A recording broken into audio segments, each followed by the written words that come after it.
point lead at the top of the Premiership, having played an extra game if it stays that way. There's 11 minutes to go at Easter Road, and a little bit longer, 21 minutes to go in Paisley, 0-0 in the delay game between St Mirren and Dundee. This one 3-0 to Chelsea. They've gone to extra time at the City Ground, incidentally. 1-1 between Forest and Bristol City, both the goals in the opening 15 minutes there, and it is live for you on TalkSport 2. If you've got the TalkSport app, you can easily flick left, flick right, and keep abreast of all of the action in both games. But that one is going to extra time and potentially penalties. Winners of that at home to Manchester United. Winners of that, this one at home to Leeds, and to racing certainty to be Chelsea, you would think, as we go into the 85th minute. 3-0, and it'll be played towards Douglas Luiz for Villa. They've had very few poor nights at Villa Park over the last 15-16 months or so, but this is one. Here's Bailey, right hand side of the penalty area. Oh, just set up and hit the hand of Gallagher, and certainly in a natural position, and Gallagher wins it back, and a beautiful turn on his own dead ball line, flanks the ball forward. Jackson can't hold it up. Villa winning it again. Bailey's got it. Bailey on the right hand side of the box, trying a little trick and a step over, and then he gets it inside the penalty area. It's volleyed clear, and another Chelsea player goes down, and immediately Badiashile indicated over to the bench that his race was run and that Chelsea are going to have to make another change.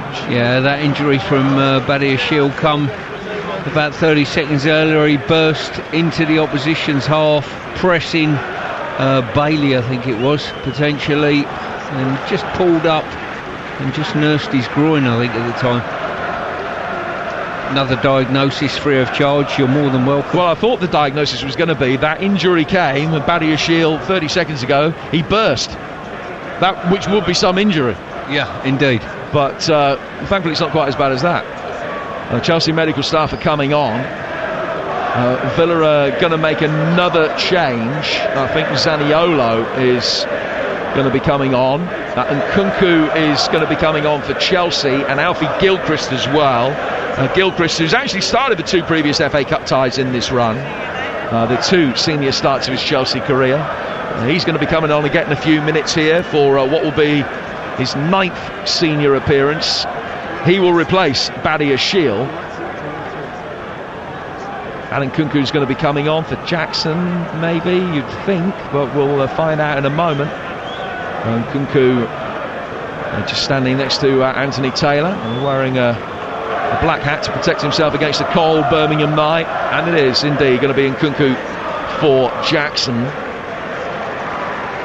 Gilchrist, the player they got high hopes for. They're just 20, can play at centre half, but we've ordinarily seen him at full-back in his brief Chelsea career so far. But I think ultimately he's going to end up in a centre half. Villa's change is going to be a double change. Irabunum is getting some final instructions from Unai Emery. So he's going to come on in at the centre of midfield and replace Kamara. I think Douglas Luiz thought he was coming off. He raced over towards this near touchline thinking his number was coming up. Didn't see the 6, he saw 44.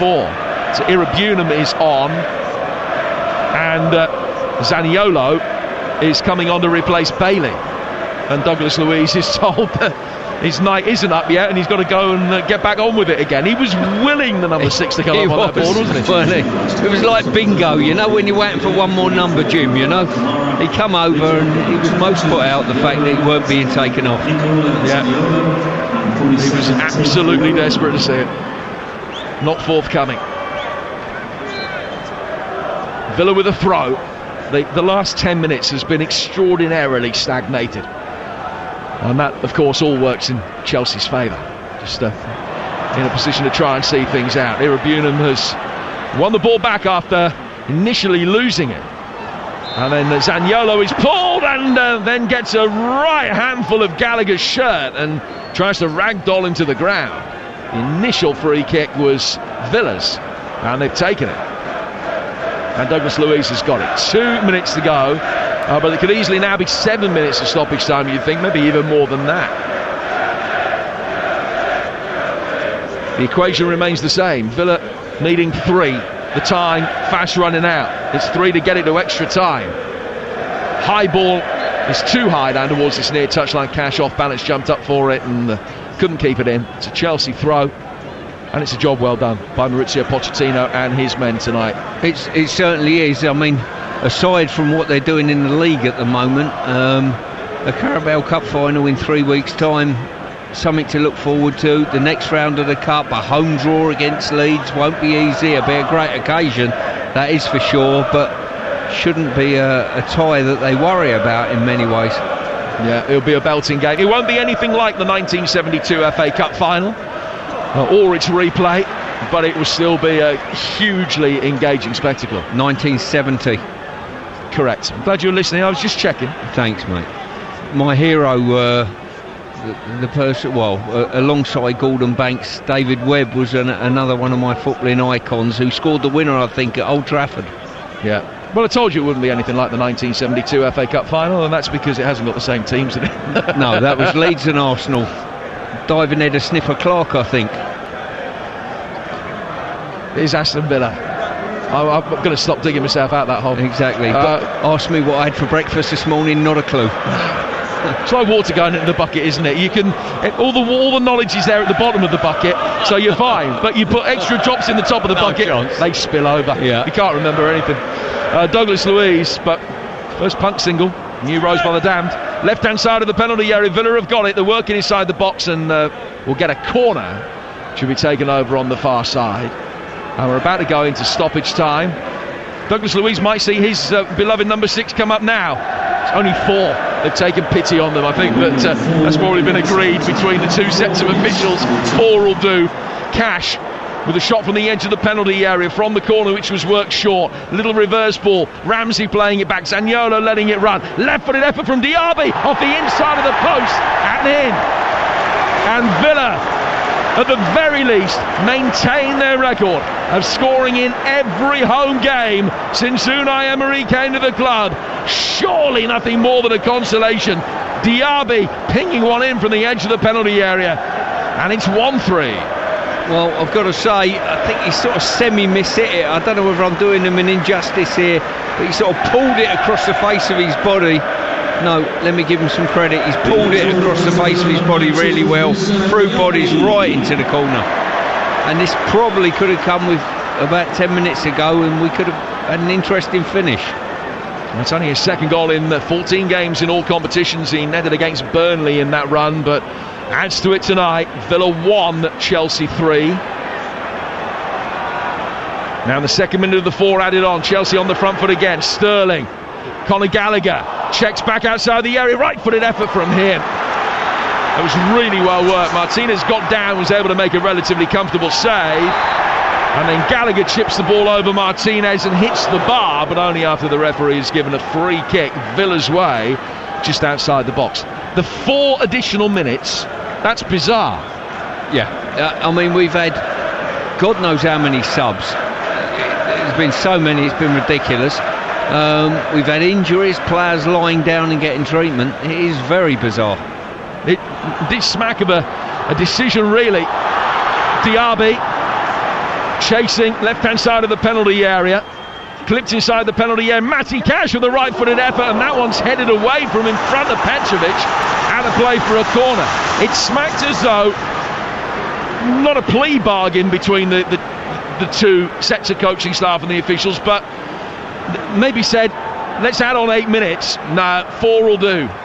Now Villa need more. Cash with the ball inside the penalty area from the corner. Back out towards Moreno. High ball in from him. Irabunum with a header, and Petrovic picks it up. And that should have gone in as well, but he's headed it straight at the keeper. Well, they've probably had more efforts, Jim, in this last 5 minutes than they have the whole of the half, Aston Villa. They're in stoppage time in the AFCON semi-final. And Ivory Coast lead DR Congo by 1-0. They're nearly there for the final against Nigeria, who saw off South Africa's challenge earlier. Brilliant control from Nkunku as a high ball is played forward, and he's turned it back for Gallagher. Down towards Nkunku again. Left-hand side of the penalty area. It's Villa 1, Chelsea 3. Only about a minute or so to go. Caicedo back for Chilwell. Nkunku, another delicious touch around the corner for Gallagher. He lost out to Irabunum. Gallagher has it again. Now Chilwell, Gallagher's kept it in. Caicedo. Nirabunan wins it back. Douglas Luiz loses out to Chilwell. Alan Kunku gets it, edge of the penalty area. Good reverse ball in. Caicedo! Goalkeeper did well. He committed himself, he was going down, but he stuck a hand up and was able to stop the chip going over him. Gallagher down by the corner flag. In the closing seconds, Gallagher in the corner quadrant brilliantly finds Caicedo, and then Chilwell wins the corner off Cash. And Chelsea will be able to run the remaining seconds off the clock. High fives all around from the Chelsea players now. They know they've got the job done. 3-1 up with no time to go. Yeah, they certainly do. And as I say, it's been a good evening's work for Chelsea Football Club, that's for sure.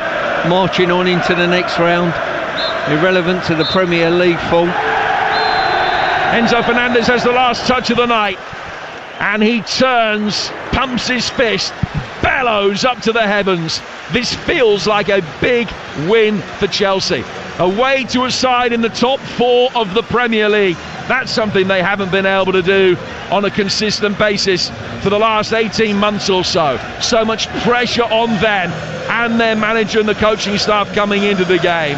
Now, one swallow doesn't make a summer. That goes without saying. But this is Chelsea's best performance for many, many months. A 3-1 win at Aston Villa. Leeds at home in round 5. Aston Villa's FA Cup hoodoo continues. They'll wonder where that performance had come from. And the Chelsea fans on their way home with big smiles on their faces will be wondering where theirs had come from as well. Villa 1, Chelsea 3. So Chelsea make it through to the 5th round. That tie at home to Leeds. Mauricio Pochettino very, very happy. He's got cameras around him as he heads towards the tunnel. He's telling the cameras to go to the players because they deserve the credit. As he disappears, hugs one of his coaching staff, heads down the tunnel. Unai Emery's long since gone down there. And the Chelsea players make their way over to their fans on the far side. And you can hear the roar. They just love it when their team plays well. They've not seen enough of that this season. Ben Chilwell punching the air, applauding the fans, the captain tonight, as Chelsea make it through with as good a performance as I've seen from Chelsea this season. You could talk about the 4-4 draw with Man City. It was a brilliant game. Not really sure you could say it's a great performance when you're conceding 4 goals at home, but that debate may rumble on. Sports bars coming up, 03717 22 33 44. Chelsea's next Premier League game is Monday night at Injury Hit, Crystal Palace. It's live and exclusive on Game Night on Talk Sports. And for now, Stuart Pearce, the crisis is over. What a performance from Chelsea. Crisis over till the next crisis, eh? Excellent. Great performance. Got to say, that's the best I've seen them play consistently over 90 minutes this season. Really solid performance. Some good cutting-edge play. Clinical finishing amongst that as well. And listen, they've done very little wrong in the cup competitions. It's the league situation that's really has been the onus around their neck in many ways. But listen, cup final coming up in a couple of weeks, decent draw in the FA Cup, and well, they just need to brush up in what's going on in the Premier League. Another penalty for Celtic in the 92nd minute, and Adam Ida's converted again, his second of the night. Hibs 1, Celtic 2, still playing there in the Scottish Premiership as the Chelsea players applaud not just the fans on the far side, the fans to the left of us in the upper tier, filling that upper tier as well. And Kunku goes off, showed some glimpses when he came on towards the end. Chilwell, Conor Gallagher with that lovely side-footed finish early on.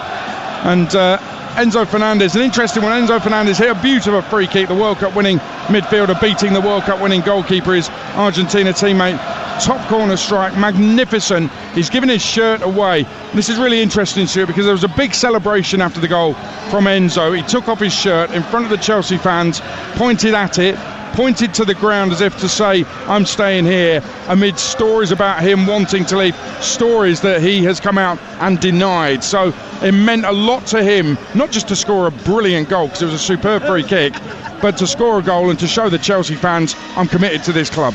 Well, it was an outstanding free kick, no doubt about that. And as you say, went straight over to the Chelsea fans, pulled the shirt off, held it up and said, I'm here, I'm staying. So, well, credit to him, but certainly some goal, weren't it? Well, to beat Martinez from that range and he got a hand to it, but he couldn't get a strong hand to it. It was that well placed in the top corner. Yeah, it was a super free kick, really was a great free kick, and it rounded up Chelsea scoring for the evening and made their night that little bit more comfortable. It did. So Chelsea home to Leeds. You were talking about that 1970 Cup final, you and Jim. It was one of the filthiest finals I think I've ever seen in terms of the fouls, but also the replay was played out on a mud heap at Old Trafford, if you recall. Yeah, in fact, both were. I think they had the Horse of the Year show on at Wembley a few days before, and can you imagine? Eddie Gray tortured Dave Webb in the fullback position, from what I can gather.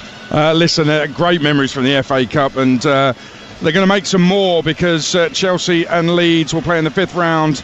All the 5th round ties will be midweek nights under the lights in the week of 26th and 27th of February. Chelsea make it through. 3-1 winners here live on TalkSport. It's all over in the AFCON semi-final.